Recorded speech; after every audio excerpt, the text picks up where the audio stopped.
Hola, bienvenidos a Justo en la Diana.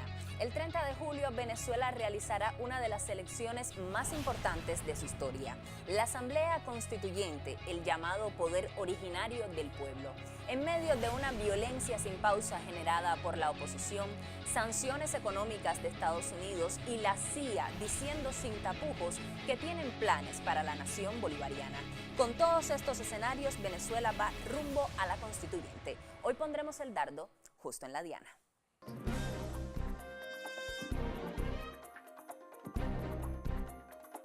El pueblo en un proceso popular constituyente convoque una Asamblea Nacional Constituyente. Como ya anunciamos, este domingo los ciudadanos deberán elegir a 545 constituyentistas que tendrán por delante la tarea de reformular la Carta Magna de la República.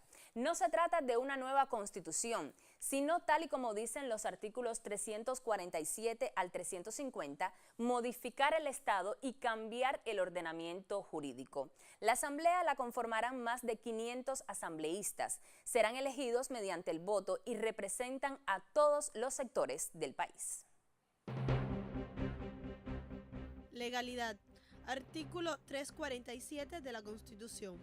El pueblo de Venezuela es el depositario del poder constituyente originario. En el ejercicio de dicho poder puede convocar a una Asamblea Nacional Constituyente. Artículo 348 de la Constitución.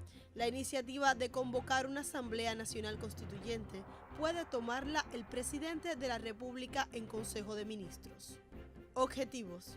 Consolidar la paz nacional, ampliar y perfeccionar el sistema económico del país, constitucionalizar las misiones creadas por la Revolución Bolivariana, fortalecer el sistema de justicia, luchar contra el terrorismo y el narcotráfico, fortalecer la democracia participativa y protagónica, defender la soberanía nacional, rechazar el intervencionismo, prevenir los efectos del cambio climático. Selección de miembros. El pueblo elige por voto universal, secreto y directo, alrededor de 500 constituyentes. Todos los sectores sociales están convocados a participar. Debate nacional. El pueblo será partícipe de los temas a debatir en las diferentes comisiones. Poder originario. En la Asamblea Nacional Constituyente reside el poder del pueblo. Es el máximo órgano de la República cuando esté en funciones. El artículo 349 de la Constitución establece que ninguno de los poderes constitutivos podrá impedir las decisiones de la Asamblea. Elecciones. La Asamblea Nacional Constituyente debe debatir cómo crear las condiciones para las elecciones regionales, locales y presidenciales. Ya vimos las bases de la Asamblea Constituyente, pero mientras esto sucede, la derecha agudiza la violencia en el país con el respaldo de la Agencia Central de Inteligencia de Estados Unidos. Además, el director de la CIA, Mike Pompeo, declaró recientemente que buscan una transición en Venezuela. Para que a usted le quede mucho más claro, transición es cambio de gobierno e injerencia a todas voces. A pocos días de las elecciones del 30 de julio, la CIA reconoce sus maniobras para derrocar al gobierno de Nicolás Maduro. Recientemente viajé a Bogotá y Ciudad de México. Hace 2 semanas discutimos este tema, tratando de ayudarlos a entender los temas para ayudarlos a alcanzar el mejor resultado para la región. La Casa Blanca aspira a un escenario donde pueda empoderarse de los recursos petroleros del país suramericano sin la presencia del actual gobierno. Venezuela es una base fundamental de estabilidad de todo el Caribe, de América del Sur. Si Venezuela fuera desmembrada, si la revolución bolivariana fuera golpeada hasta el punto de llevarnos a tomar las armas, nosotros combatiríamos nuevamente con la misma bandera. Recordemos que en 2015 el expresidente Barack Obama firmó un decreto donde catalogaba a Caracas como una amenaza para Estados Unidos. Su sucesor, Donald Trump, retoma la misma receta con las sanciones contra 13 funcionarios vinculados a la constituyente. Como si fuera poco, el Departamento del Tesoro amenazó con aplicar la misma medida a toda persona elegida para formar parte de la Asamblea. Venezuela está preparada para cualquier escenario y me parece una locura absoluta de los extremistas de la derecha estadounidense estar hablando de un bloqueo contra Venezuela.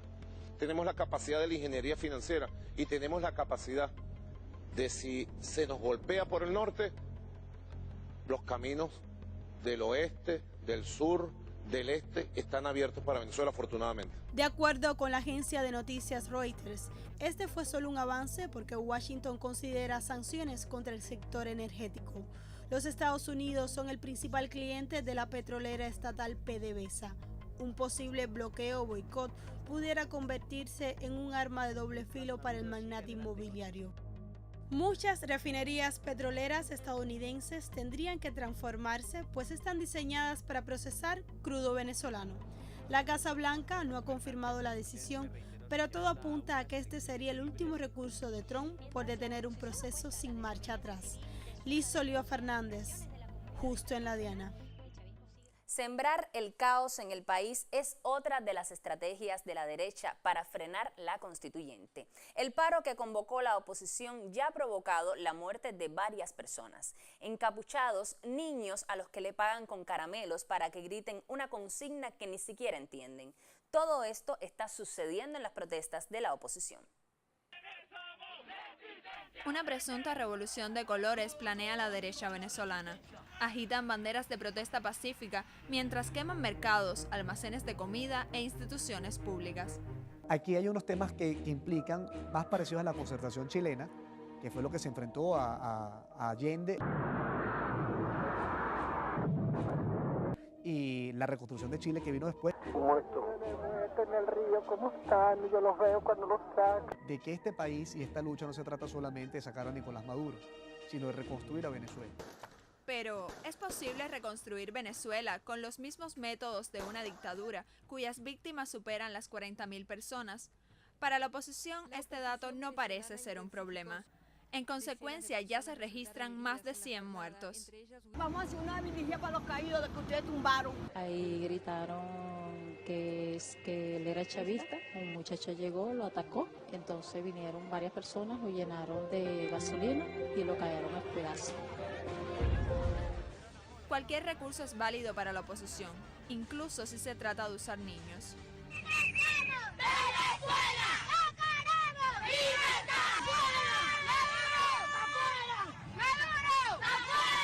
La Carta Magna avala a la constituyente. Sin embargo, el principal argumento para impedir las elecciones es la supuesta inconstitucionalidad del proceso. La extrema derecha parece haber olvidado que el terrorismo no está respaldado por la Constitución.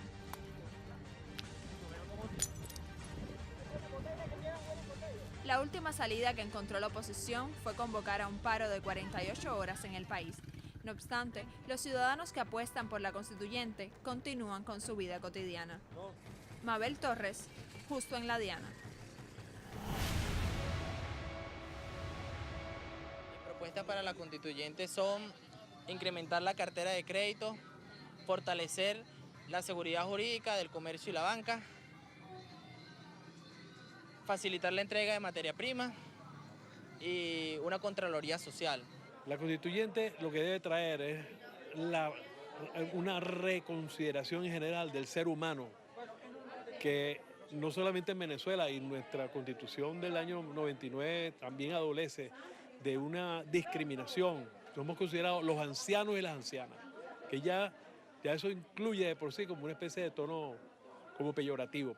Que las comunidades tengan voz y voto, que no solamente de palabras que tenemos el poder y no lo tenemos, y que nuestros camaradas que están aspirando a llegar a la constituyente, nosotros como comunidad los llevemos a donde están, para que nos represente. No solamente la gente de la cúpula de arriba tiene el derecho de opinar y decidir, nosotros como pueblo también tenemos. El domingo no hay vuelta atrás, o es ahora o es nunca, porque la constituyente sí va.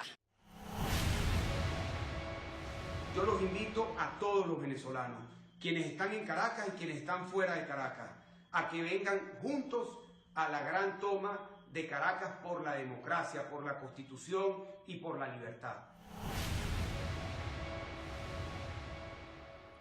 escuchábamos declaraciones de constituyentistas y luego de la oposición. Hoy contamos en nuestro estudio con la presencia del especialista del Centro de Estudios Hemisféricos y sobre Estados Unidos, William Espronceda, para analizar los círculos de acción que se mueven en torno a Venezuela. Muchas gracias por estar con nosotros, William, por segunda vez. La primera pregunta que se impone es, ¿cuáles son las posibilidades reales que tiene la Asamblea Constituyente de cambiar esta situación del país, tomando en cuenta que luego que estén los resultados será sometido a referendo? ¿Podría ser esto un revés? Bueno, esa pregunta podría ser, digamos, válida hace unos meses atrás, pero ahora, teniendo en cuenta que la oposición plantea que no va a las elecciones, un poco que pierde por no presentación o por foul field, hablando en lenguaje un poco deportivo. Es decir, si la oposición, como parece, no va a participar en las elecciones, por tanto, el problema estaría en la participación del chavismo. Yo creo que esa sería la clave. Es decir, cuánto porcentaje va a asistir a las urnas, teniendo en cuenta, digamos, la crisis económica y teniendo en cuenta los actos de violencia anunciados. Es decir, el tema estaría en cuánto van a participar, pero de que van a ganar a todas luces pareciera que sí, porque si la oposición no se presenta, como te decía, evidentemente ellos van a participar en las elecciones. Pero va a haber un referendo luego, con los resultados de la Asamblea. Exacto. ¿Ahí participaría la oposición? Bueno, habría que ver si ellos participarían, al menos por lo que se puede dibujar de hace unos meses atrás, pareciera de que no. No obstante, si ellos decidieran participar, el problema estaría en cómo se ha establecido las reglas del juego, del proceso electoral. Primero, es un proceso de referéndum que es complejo, que adquiere muchas circunscripciones electorales que antes no la tenía, y esto favorece indiscutiblemente al chavismo. Y lo otro es que después de que tú no tengas de alguna manera candidatos de la oposición, una vez electos como diputados en esa asamblea constituyente, las propuestas que tiene que de alguna manera votar la oposición son propuestas reactivas y no propuestas de ellos mismos. Entonces eso de alguna manera va a desestabilizar el voto de la oposición. De cualquier manera, un proceso electoral siempre es un proceso de ganar o de perder. La apuesta del proceso revolucionario es a tratar de ganar y tratar de que esa sea la vía de canalizar el descontento a través del voto. Si lo logra o no, eso el tiempo lo dirá, pero yo creo que en términos de probabilidades, según el contexto político y económico actual de Venezuela, las probabilidades son altas de que gane ese referéndum. Las recientes declaraciones del director de la CIA demuestran una injerencia abierta de Estados Unidos en Venezuela, porque ha habido prácticamente un silenciamiento de los medios en torno a este tema. ¿Por qué eso no se ha dicho en titulares, que el director de la CIA está diciendo abiertamente de que tiene planes de transición para Venezuela? Interesante esa pregunta. ¿Ese es el mundo en el que vivimos o el mundo al revés? Es decir, eso da la muestra una vez más el sistema hegemónico de los medios a nivel mundial, que no solo maltratan la información, la sobredimensionan, sino también las ocultan o la invisibilizan, y esto a veces es mucho peor.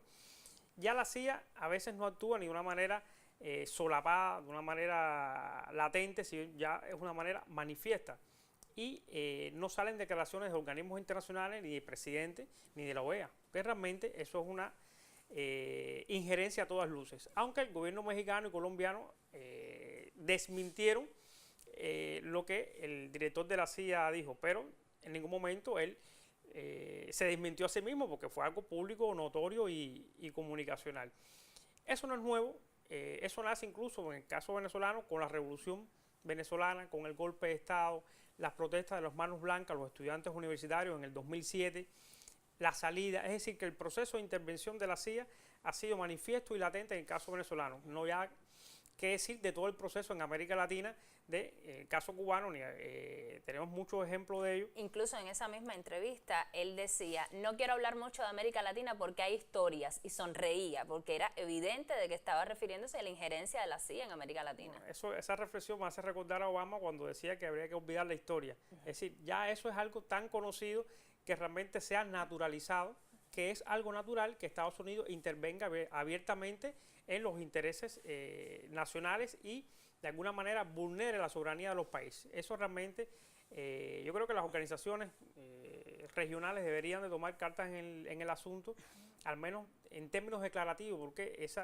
tipo de declaraciones realmente vulnera la soberanía de Venezuela y de cualquier otro país de la región.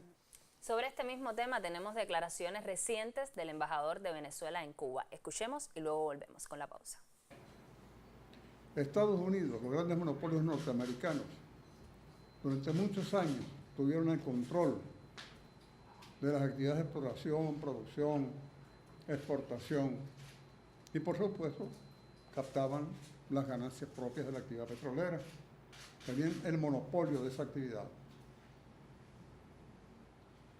Las luchas de los venezolanos por tener el control de su recurso natural, del cual vive en lo fundamental el país, culminaron con el desarrollo del programa que desplegó el presidente Hugo Chávez y que continúa el presidente Nicolás Maduro.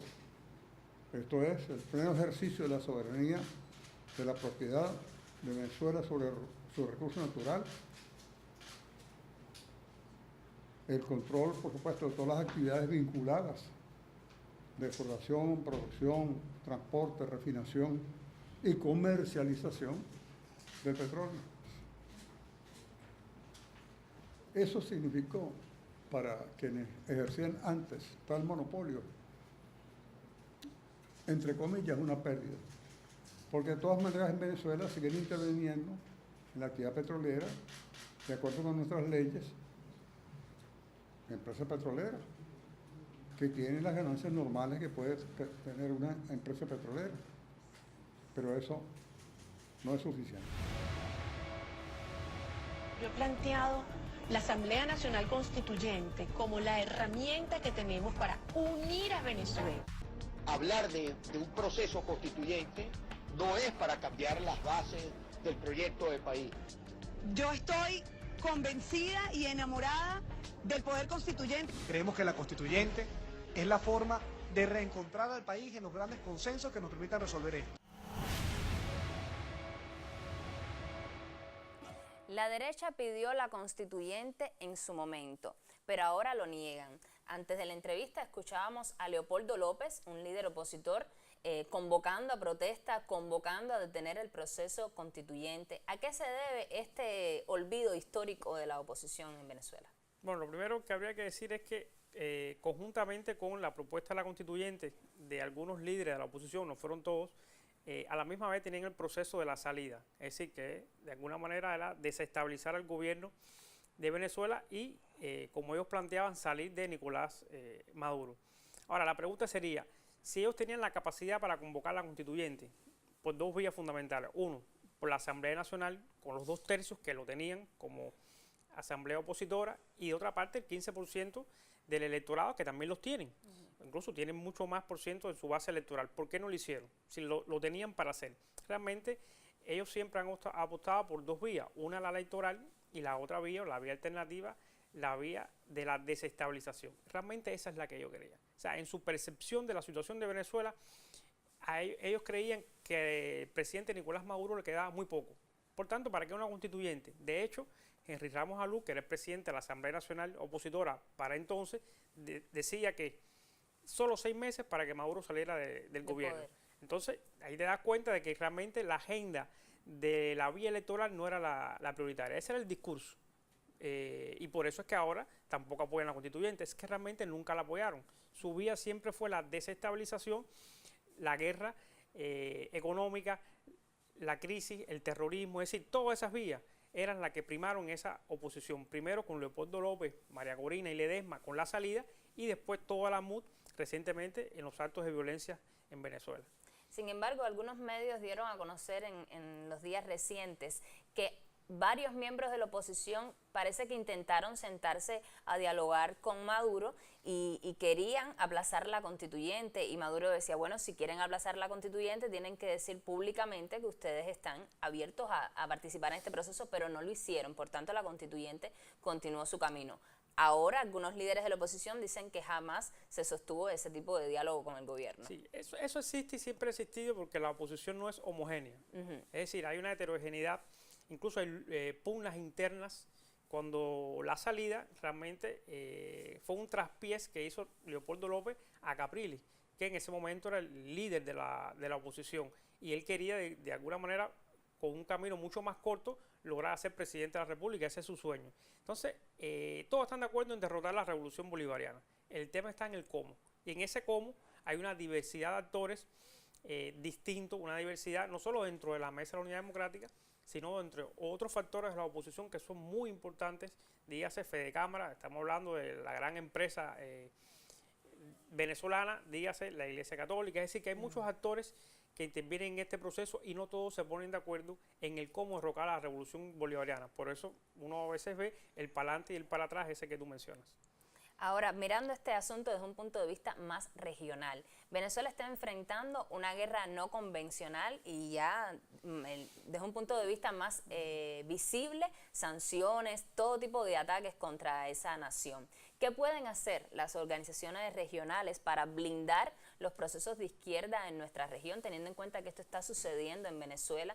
¿Podría decirse que ha habido poca acción de la CELAC, del ALBA?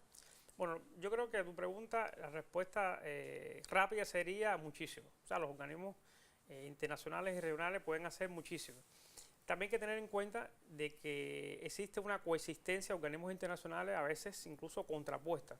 Existe lo mismo, una OEA, una CELAC, un ALBA, un Mercosur, Petrocaribe, es decir, y otras instancias regionales. Se puede hacer mucho más claro. De hecho, hubo declaraciones del ALBA en relación con la injerencia de los Estados Unidos hacia Venezuela. ¿Qué pasa con la CELAC? La CELAC es un organismo regional distinto, hasta por su propia naturaleza y constitución. De hecho, Venezuela convoca a la CELAC de alguna manera para que se logre un consenso de una declaración en contra de la injerencia estadounidense, pero no se logra. Entre otras cosas porque hubo países que no asistieron, entre ellos México y Brasil. Y en el caso de la CELAC tiene que haber consenso para que exista una declaración. Y si algunos miembros no van o se abstienen, realmente no sale el consenso. Por eso la CELAC, para algunos temas de política álgida, es muy difícil lograr este tipo de declaraciones. Pero, como te decía al inicio, se puede hacer muchísimo, entre otras cosas, porque la derecha internacional sí está bien organizada. Y no solo tiene organizaciones regionales, también organizaciones económicas. Y la izquierda a veces tiene como limitación la fragmentación entre ellas. Por tanto, todo lo que se puede hacer por Venezuela es poco. Entre otras cosas, porque en los organismos regionales es interesante cómo se expresa la correlación de fuerza en América Latina. Cuando está el tema de Venezuela, ahí tú puedes ver... Se divide. Exactamente, ahí tú puedes ver gráficamente la derecha, la izquierda y la que está en el centro titubeando, que se abstiene. Y de alguna manera con Venezuela se expresa el parteaguas de los distintos colores ideológicos y políticos de la región. Y este es un momento donde eso se está viendo. Ya para finalizar, ¿qué proyección usted le ve a la Asamblea Constituyente? ¿Qué sucederá el domingo? ¿Hay un fuerte despliegue de seguridad en Venezuela? Bueno, a pesar, por lo que se puede ver, ¿no? por las noticias, a pesar de la campaña mediática tan negativa sobre Venezuela, sobre todo desde el punto de vista del terror, para que el ciudadano de a pie no vaya a votar, se aprecia de alguna manera una movilización popular. Yo creo que esto es importante, sobre todo en el proceso venezolano.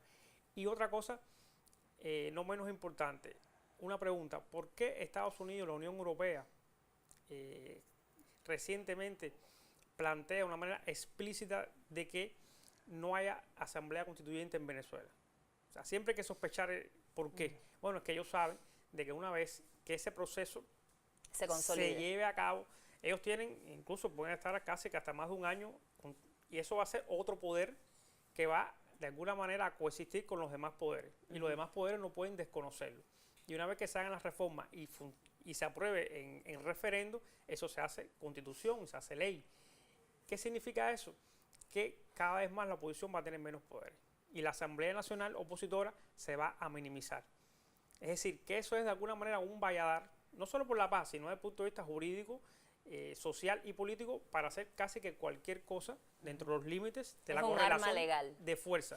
Es decir, porque creo que nadie sabe en 2 meses, 3 meses qué se le puede ocurrir a la oposición. Y con una Asamblea Nacional Constituyente en Venezuela se puede sacar cualquier tipo de ley para contrarrestar eso. Por eso es la insistencia de que no se haga, de que no se llegue al momento de la constituyente. Exactamente, porque ese es el poder de los poderes. Eso es un poder originario que los poderes constituidos tienen que subordinarse a ese poder, incluido el poder presidencial. Si hubiera una real dictadura, no se hubiera convocado una constituyente. Entonces, eso es, yo creo que lo más importante, y es de alguna manera el escudo que tiene hoy la Revolución Bolivariana de cara a lo que pueda suceder en el próximo año, desde el punto de vista no solo político, sino también económico. Y ese Valladar de alguna manera le va a permitir sortear la correlación de fuerza a su favor, cosa que la tenía en contra en el legislativo con la Asamblea Nacional Opositora con más de 2/3. Sin embargo, ahora con una Asamblea Constituyente que debe ser chavista, porque decíamos la oposición no debe presentarse, y si se gana el referendo sería un poder de poderes, y a ese poder de poderes Estados Unidos, la Unión Europea y la oposición venezolana le tienen miedo. William, yo te agradezco muchísimo que hayas estado con nosotros hoy analizando la Asamblea Constituyente en Venezuela, y contamos contigo para próximos espacios. Gracias a ustedes. Usted continúe con nosotros justo en La Diana. Vamos todos a votar. La constituyente va. Venezuela quiere paz. La constituyente va. Vamos todos al poder constituyente, porque eso es de la gente, y por eso me postulo para escribir la historia con la constituyente. Si el pueblo quien decida, votando así que vende. Vamos todos a votar.